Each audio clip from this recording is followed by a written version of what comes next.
सभी विद्यार्थियों और सभी साथियों को जय श्री राम। जैसा कि आप थंबनेल में देख ही चुके हैं कि आज हमारा जो टॉपिक रहेगा वो इन्फिनेटिव के बारे में रहेगा। तो ये इन्फिनेटिव क्या होता है, इसे पढ़ने से पहले हमें थोड़ा ये समझना होगा कि ये किस टॉपिक का पार्ट है, कहाँ से आया है, तब क्लियर यह हमारी समझ में आएगा। तो चलिए इसको हम टॉपिक को वर्ब से स्टार्ट कर लेते हैं। ठीक है, तो ध्यान से देखना है। सबसे पहले हम बात करते हैं वर्ब की। ओके, वर्ब क्या है? तो देखिए, वर्ब दो प्रकार की होती है, फाइनाइट वर्ब और नॉन फाइनाइट वर्ब। अब हमें पहले ये समझना होगा कि फाइनाइट वर्ब क्या होती है और नॉन फाइनाइट वर्ब क्या होती है। ये दोनों समझ में आने के बाद ही हम इस बात को समझ पाएंगे कि इन्फिनेटिव जो टॉपिक है उसे किस प्रकार से पढ़ा जाए। अदरवाइज हमें यही नहीं पता होगा कि finite verb non finite verb क्या होगी, तो टॉपिक समझ में आने वाला नहीं है। तो पहले इसी की बात कर लेते हैं।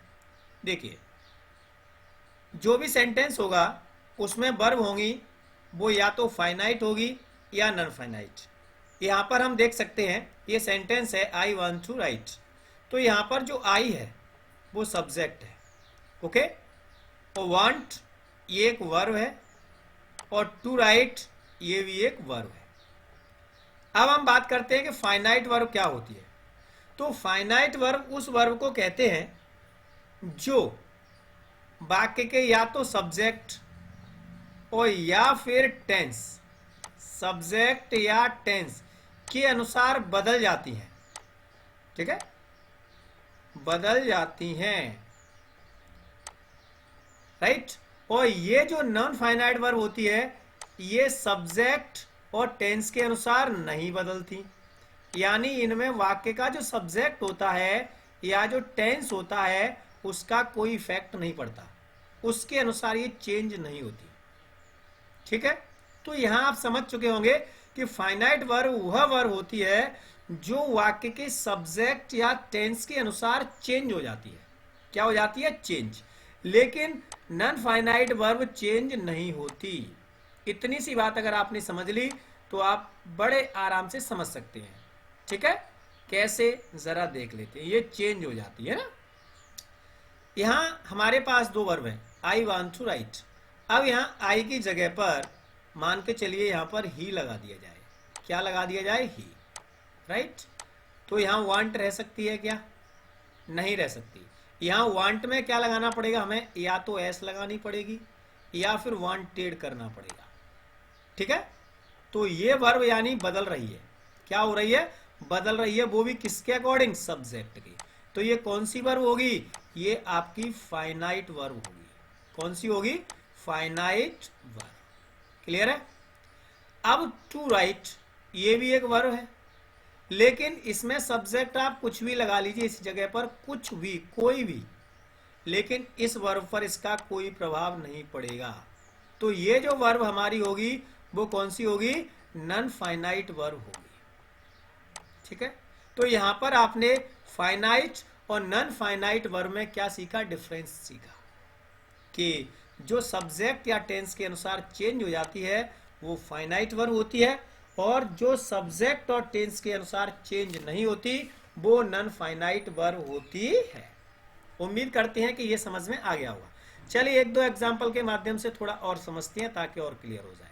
ठीक है, एक सेंटेंस हमारे सामने और है, यू आर अ स्टूडेंट। तो इसमें वर्ब है हमारे सामने आर। ओके, तो आर को यानी इसका जो सब्जेक्ट है यू, इसके अनुसार ये बदलेगी क्या? बिल्कुल बदलेगी।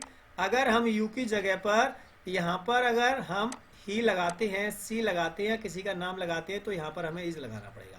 तो ये वर्ब कौन सी होगी? ये हमारी फाइनाइट वर्ब होगी। क्लियर? एक और वाक्य की बात करते हैं, आई वांट टू राइट। अब इसमें हमारे पास दो वर्ब है। कितनी वर्ब है? दो। एक है वांट और एक है टू राइट। तो आई को अगर हम चेंज करेंगे तो वांट भी चेंज होगी। तो ये कौन सी वर्ब होगी? ये आपकी फाइनाइट वर्ब होगी। ओके, और इस पर कोई प्रभाव नहीं पड़ेगा, तो ये कौन सी होगी? ये नॉन फाइनाइट वर्ब होगी। क्लियर? समझ में आ रहा है? चलिए तीसरा एक और सेंटेंस देख लेते हैं चौथे नंबर का, जिससे थोड़ा और क्लियर हो जाए। ये सेंटेंस हमारे सामने फिर है, इसको जरा फिर समझते हैं। Final, he likes to play. अब इसमें भी हमारे पास दो ही वर्ब हैं। कितनी है? दो। एक है लाइक्स और एक है टू प्ले। अगर हम ही की जगह पर यहां पर दे लगाते हैं, क्या लगाते हैं? दे। ठीक है, तो निश्चित रूप से ये जो वर्ब है हमारे सामने लाइक, इसमें परिवर्तन होगा। या तो इसमें से एस हट जाएगी या इसमें ईडी लगानी पड़ेगी। ठीक है, तो ये चेंज हो रही है, तो ये कौन सी होगी? फाइनाइट होगी। इसकी सेहत पे कोई फर्क पड़ने वाला नहीं है, चाहे आप ही लगाओ, सी लगाओ, दे लगाओ, यू लगाओ, आई लगाओ, मी लगाओ, राकेश लगाओ, महेश लगाओ, कुछ भी लगाओ, कोई फर्क नहीं है। तो ये वर्ब हमारी हो जाएगी नॉन फाइनाइट वर्ब। क्लियर? यहां तक समझ में आ चुका? यानी फाइनाइट वर्ब वह वर्ब होती है जो सब्जेक्ट या टेंस के अनुसार चेंज हो जाती है, और नॉन फाइनाइट वर्ब वह होती है जो सब्जेक्ट और टेंस के अनुसार चेंज नहीं होती। तो अब हम जो पढ़ने वाले हैं वो फाइनाइट वर्ब नहीं पढ़ने वाले हैं, जो चेंज होती है उसे नहीं पढ़ने वाले हैं। हम पढ़ने वाले हैं जो चेंज नहीं होती है उसे। ओके, चलिए जरा देखते हैं आगे। हमारे सामने नॉन फाइनाइट वर्ब्स, तो नॉन फाइनाइट जो वर्ब होती हैं वो कितने प्रकार की होती हैं? तो ये तीन तरह की हो सकती हैं। कौन कौन सी? इन्फिनेटिव, जीरंट और पार्टिसिपल। तीनों ही अलग अलग टॉपिक हैं। पहला टॉपिक है इसका इन्फिनेटिव, दूसरा टॉपिक है जीरंट और तीसरा टॉपिक है पार्टिसिपल। ठीक है, तो अलग अलग वीडियो के माध्यम से हम इनको सीखेंगे। आज जो हमारा वीडियो होगा वो टोटल इन्फिनेटिव पर होगा। इसके बाद अगला वीडियो अपलोड होगा वो जीरंट पे होगा, और फिर अगला होगा वो पार्टिसिपल पे होगा। यानी तीनों को सीखने के बाद नॉन फाइनाइट वर्ब हमारी बिल्कुल क्लियर हो जाएगी। ठीक है, अब चलते हैं आगे। तो पहले ये देखना है कि इन्फिनेटिव होता क्या है। तो इन्फिनेटिव का मतलब आप बड़े प्रेम से समझ सकते हैं, यानी इन्फिनेटिव वर्ब की फर्स्ट फॉर्म होती है। कौन सी फॉर्म होती है? फर्स्ट। ठीक है, फर्स्ट फॉर्म होती है। अब ये दो तरीके से यूज होता है। आप यहां से मान के चलिए डिवाइड कर लेते हैं, यहां से हटा दो बीच में से। दो तरीके से, एक तो टू प्लस वी फर्स्ट के रूप में ये हमें देखने को मिल सकती है, ज्यादातर यही मिलती है, टू प्लस वी फर्स्ट।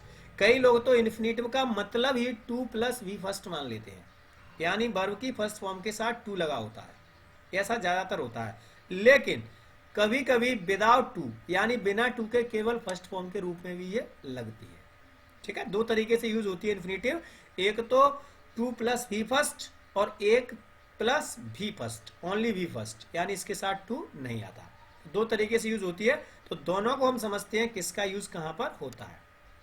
जरा ध्यान से समझना है बड़े क्लियर तरीके से। देखो भाई, हमारे सामने कुछ एग्जाम्पल है ना? अब इनको हम समझते हैं, इसके माध्यम से ही हम इसको समझ पाएंगे। टू इन्फिनेटिव, इसको टू इन्फिनेटिव भी बोल लेते हैं या इन्फिनेटिव विथ टू भी बोल देते हैं। इसके दो नाम है, टू इन्फिनेटिव बोल दो या इन्फिनेटिव विथ टू। यानी सीधी सी बात इसका मतलब होगा यहां वर्ब की फर्स्ट फॉर्म के साथ में टू जरूर लगा होगा। ठीक है, दूसरा वेयर इन्फिनेटिव, या फिर इसको बोल देते हैं इन्फिनेटिव विदाउट टू, यानी ऐसा इन्फिनेटिव जिसमें टू नहीं लगा होता, यानी केवल फर्स्ट फॉर्म होती है, टू का यहाँ कोई रोल नहीं है। तो इतना तो समझ में ही आ चुका कि इन्फिनेटिव में वर्ब की फर्स्ट होना जरूरी है। ओके, अब ये टू के साथ भी हो सकती है और बिना टू के भी साथ भी हो सकती है। अगर ये टू के साथ होगी वर्ब की फर्स्ट फॉर्म तो टू इन्फिनेटिव या इन्फिनेटिव विद टू उसको पढ़ेंगे, और बिना टू के होगी तो वेयर इन्फिनेटिव या इन्फिनेटिव विदाउट टू उसको बोल सकते हैं। अब देखिए हमारे सामने एक सेंटेंस है, I want to play cricket, यानी मैं क्रिकेट खेलना चाहता हूँ। तो इसमें यहाँ पर ये जो वर्ब यूज हुई है तो ये टू के साथ यूज हुई है, देखिए टू प्ले, राइट। तो ये जो टू प्ले यूज हुई है, यानी ये कौन सी है? टू इन्फिनेटिव है या इन्फिनेटिव विद टू है, क्योंकि यहाँ इन्फिनेटिव के साथ में देखिए टू लगा हुआ है, ये लगा, देखो टू लगा है। यहाँ पर जो इन्फिनेटिव है आई सॉ हिम गो, मैंने उससे जाते हुए देखा। तो यहाँ पर ये जो वर्ब की फर्स्ट फॉर्म लगी है वो बिना टू के लगी है, तो ये इन्फिनेटिव विदाउट टू है, राइट। यानी इन्फिनेटिव जो वर्ब की फर्स्ट फॉर्म है वो टू के साथ भी आ सकती है और बिना टू के भी आ सकती है। तो टू के साथ आएगी उसको इन्फिनेटिव विद टू बोलते हैं, और बिना टू के आएगी उसको इन्फिनेटिव विदाउट टू बोलते हैं, या फिर उसको टू इन्फिनेटिव या वेयर इन्फिनेटिव बोल सकते हैं। तो बस ध्यान इतना रखना है कि वर्ब की फर्स्ट फॉर्म है, मतलब इन्फिनिटिव है वो वर्ब, ओके। और ये दो तरीके से यूज सकती है, टू इन्फिनिटिव और विदाउट टू। अब थोड़ी समझने वाली बात इसमें ये है कि यहाँ पर हम ये जो पहला पार्ट है, इसका फर्स्ट पार्ट है यहाँ पर टू इन्फिनिटिव, इसको हम कितने तरीके से पढ़ सकते हैं, सीख सकते हैं, कैसे आ सकता है, यूज ऑफ सिंपल इन्फिनिटिव। तो अब हम जो बात करने वाले हैं वो ये बात करने वाले हैं कि जो टू वाली इन्फिनिटिव है वो कितने तरीके से यूज हो सकती है टू के साथ, ठीक है। तो एग्जाम्पल के माध्यम से देख सकते हैं। एज ए सब्जेक्ट, यानी सब्जेक्ट के रूप में, यह इन्फिनिटिव का पहला पार्ट है जो सब्जेक्ट के रूप में लग सकता है। कैसे, देखिए हमारे सामने सेंटेंस है, टू एब्यूज, एब्यूज माने होता है गाली देना, इज रॉन्ग, यानी गाली देना क्या है, रॉन्ग है, गलत है। तो यहाँ पर ये जो वर्ब लगी हुई है एब्यूज, ये टू के साथ लगी हुई है, तो ये पक्की बात है कि इसी में से है, यानी विथ टू वाली है, ओके। और किसके रूप में लगी है, ये सब्जेक्ट के रूप में लगी है। सब्जेक्ट हमेशा कहाँ लगता है, वर्ब से पहले लगता है, राइट। तो इसको क्या माना जाएगा, एज ए सब्जेक्ट, यानी यहां पर जो इन्फिनिटिव टू यूज हुआ है वो सब्जेक्ट के रूप में यूज हुआ है, ठीक। अब बात करते हैं सेकंड, क्या ये सब्जेक्ट के रूप में यूज हुआ है, नहीं, ये ऑब्जेक्ट के रूप में भी यूज हो सकता है। देखिए ये सेंटेंस हमारे सामने है, इसका सेकंड का नाम है as object of a verb, यानी यहां पर जो ये इन्फिनिटिव यूज हुआ है टू प्ले, ये किसकी तरह यूज हुआ है, ऑब्जेक्ट की तरह, यानी वर्ब के बाद, वर्ब के बाद जाएगा तो ऑब्जेक्ट और वर्ब से पहले आएगा तो सब्जेक्ट, राइट। तो ये सब्जेक्ट की तरह भी यूज हो सकता है इन्फिनिटिव और ऑब्जेक्ट की तरह भी हो सकता है। तो अगर ये सब्जेक्ट की तरह यूज होगा तो इसे एज ए सब्जेक्ट बोलेंगे इन्फिनिटिव विद टू, और ऑब्जेक्ट की तरह यूज होगा तो इसको as object of a verb बोलेंगे, यानी ऑब्जेक्ट की तरह यूज होगा। लेकिन टू के साथ, यानी प्ले वर्ब की फर्स्ट फॉर्म के साथ इनमें टू जरूर लगा होगा। तो ये दोनों पार्ट समझ में आ गए होंगे, एज ए सब्जेक्ट और as a object of a verb, clear. अब बात करते हैं तीसरे किस तरीके से यूज हो सकता है, एज ऑब्जेक्ट ऑफ प्रीपोजिशन, यानी सब्जेक्ट की तरह भी यूज हो सकता है, ऑब्जेक्ट की तरह भी यूज हो सकता है, लेकिन यह प्रीपोजिशन की तरह भी यूज हो सकता है as a object. As a object का मतलब हो गया, यानी इसमें भी यह ऑब्जेक्ट की तरह ही लगेगा लेकिन प्रीपोजिशन के बाद लगेगा। इसकी पहचान ये है, यहां पर देख सकते हो अबाउट, ये प्रीपोजिशन दिया है, इसके बाद लगाया देखो टू स्टार्ट, राइट। तो प्रीपोजिशन के बाद जब लगेगा ये टू प्लस वी फर्स्ट, तो आप इसको समझेंगे as object of a preposition, और सीधा ऑब्जेक्ट के बाद लग जाएगा, उसके वर्ब के बाद लग जाएगा तो ऐसे ऑब्जेक्ट हो जाएगा। 4 नंबर है इसका, as complement of a verb, यानी यह कॉम्प्लीमेंट की तरह यूज होता है। कॉम्प्लीमेंट अपने आप में एक टॉपिक है अलग से, इस पर अलग से वीडियो भी आपको मिल जाएगा, प्ले लिस्ट में देख लेना, तो कॉम्प्लीमेंट का वीडियो आपको मिल जाएगा, तो वहां पे आप इसको जा करके देख सकते हैं, ठीक है। तो यहाँ पर ये कॉम्प्लीमेंट की तरह यूज होगा, यानी यहाँ पर दिया गया है his ambition is to build a temple, तो यहाँ पर जो इज है इसके बाद में देखिए वर्ब की फर्स्ट फॉर्म आई है, यानी कॉम्प्लीमेंट की तरह यूज हुआ है, ठीक है। तो जो विथ टू वाला जो आपका पार्ट है इन्फिनिटिव, वो 4 तरीके से यूज सकता है, as a subject, as a object, as a object of a preposition, as a complement of a verb, यानी सब्जेक्ट के रूप में, ऑब्जेक्ट के रूप में, ऑब्जेक्ट के प्रीपोजिशन के ऑब्जेक्ट के रूप में और कॉम्प्लीमेंट के रूप में, ठीक है। 4 तरीके से यूज होता है, इसके अलावा ये कोई यूज नहीं होता। अब बात करते हैं वेयर इन्फिनिट। वेयर माने बिना टू के यूज होने वाला इन्फिनिटिव, इन्फिनिटिव विदाउट टू, यानी बिना टू के यूज होने वाला इन्फिनिटिव। अब ये कितने तरीके से हो सकता है, जरा यहाँ पे हम देख सकते हैं इसको और समझ भी सकते हैं। हमारे सामने सेंटेंस है, आई सॉ हिम गो, मैंने उसे जाते हुए देखा, तो गो इसमें क्या है, वर्ब है, देखो बिना टू के यूज हुई है, तो ये वेयर इन्फिनिटिव है, बिना टू के इसमें यूज हुआ है। अब यूज ऑफ वेयर इन्फिनिटिव, यानी इसका यूज कितने तरीके से हो सकता है, 4 तरीके से हो सकता है टू वाला। अब ये कितने तरीके से हो सकता है, जरा यहाँ पर समझते हैं, तो कुछ एग्जाम्पलों के माध्यम से हम इसको समझेंगे। आई वारे हिम गो, इसका मतलब हुआ कि हमारे सामने एक सेंटेंस है, आई वारे हिम गो, हाँ, मैंने उसे जाने के लिए उकसाया, मैंने उसे जाने के लिए उकसाया, तो यहाँ पर जो सेंटेंस है इसमें जो गो यूज हुआ है वो ऑब्जेक्ट के बाद यूज हुआ है। किसके बाद यूज हुआ है? ऑब्जेक्ट के। ठीक है, तो इस प्रकार से ऑब्जेक्ट के बाद यहाँ पर ये आ सकता है। ऑब्जेक्ट लगा होगा, उसके बाद वर्ब की फर्स्ट फॉर्म होगी, तो आप समझ जाना जे विदाउट टू वाला इन्फिनेटिव है। ठीक है, अब इसके बाद अगला सेंटेंस है आई सेल प्ले, है आई सेल प्ले यानी मैं खेलूंगा। तो यहाँ पर कोई भी मॉडल वर्ब हो सकती है।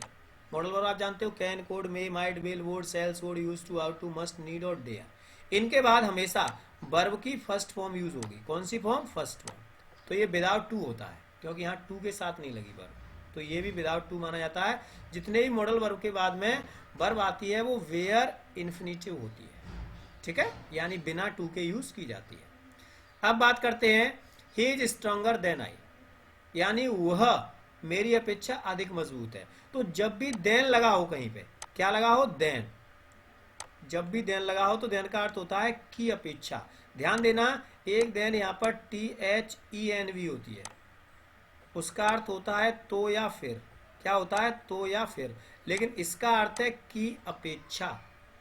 ठीक है, तो जब भी ऐसी स्थिति होगी तो इसमें भी जो वर्ब लगी होगी, यहाँ पर जो लगी हुई है स्ट्रॉन्गर, मजबूत होना, तो वो भी विदाउट टू लगी होगी। तो देखो यहाँ पर इसके बाद में कोई टू नहीं है, विदाउट टू यूज हुआ है ना। वह मजबूत है, अधिक मजबूत है उसकी अपेक्षा। तो यहाँ पर वर्ब का जो यूज हुआ है वो विदाउट टू यूज होगा। ओके, अब बात कर लेते हैं नेक्स्ट किस तरीके से हो सकता है। I has him know his mistakes. जब भी किसी सेंटेंस में हैज, हैव या हैड, इन तीनों में से कोई आ जाए और उसके बाद में कोई ऑब्जेक्ट दिया हो, तो फिर यहाँ पर जो वर्ब लगी होगी वो भी वेयर इन्फिनेटिव होगी, बिना टू के यूज होती है, कभी टू के साथ नहीं लगेगी। ध्यान देना, हैड, हैव, हैज तीनों में से कोई दिया होगा, फिर ऑब्जेक्ट होगा और फिर उसके बाद में यहाँ पर कोई वर्ब लगी होगी वो विदाउट टू लगी होगी। हालांकि देखो यहाँ भी ऑब्जेक्ट के बाद में लगा हुआ है वो, लेकिन यहाँ पर हैड, हैव, हैज नहीं है। लेकिन अगर हैड, हैव, हैज कोई भी आए फिर उसके बाद ऑब्जेक्ट हो, तो ऑब्जेक्ट के बाद में जो वर्ब होगी वो विदाउट क्या होगी? टू होगी। ओके, अब इसके बाद बात करते हैं नेक्स्ट। अगला पॉइंट है हमारे पास कि कोई सेंटेंस ऐसा होता है जो वर्ट या एक्सेप्ट से जुड़ा होता है। यहाँ पे जैसे दो शब्द ज्यादातर मिलेंगे, या तो आपको वर्ट मिल जाएगा या एक्सेप्ट मिल जाएगा, और इसके बाद में जो वर्ब यूज होगी वो विदाउट टू यूज होगी। विदाउट टू, बट के और एक्सेप्ट के बाद ही ध्यान रखना। तो ये भी क्या होगी? Without to.